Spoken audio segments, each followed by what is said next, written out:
Општина Василево ги реализираше сите инфраструктурни проекти кои беа предвидени во програмата за изградба на патишта и улици. Остварувањето на проектите беше на барање на граѓаните кои на градоначалникот на општината Ванчо Стојанов му укажаа за потребата од нивно реализирање со цел да им се олесни секојдневието.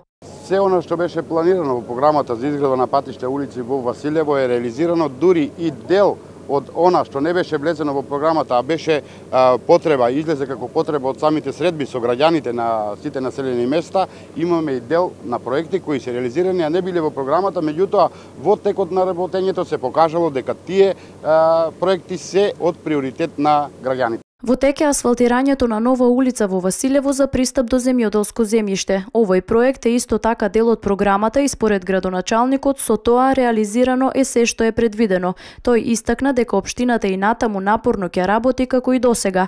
Една од идните реализации во оваа општина според Стојанов ќе биде асфалтирањето на платото пред училиштето во село Дукатино. Најавувам она што им беше ветено за асфалтирање на платото пред самото училиште, во текот на оваа градежна сезона ќе биде реализирано и тоа, значи се она што било укажано од страна на граѓаните, жителите на населено место Дукатино, ние како општина се трудиме да го реализираме во тековната година, а се надевам дека веќе и во наредната година, во програмата на наредната година, сите овие населени места ќе влезат во програмата со по некој проект во зависност од тоа која е нивната реална потреба. Досега во оваа општина беа реализирани проекти од патната и спортската инфраструктура на барање на граѓаните. Во тек е изградбата на фекална канализација во село Владиевци, а во план е и натаму да се градат повеќе наменски игралишта, асфалтирање на улици, воведување на кружна крстосница во село Градошорци и уште многу други.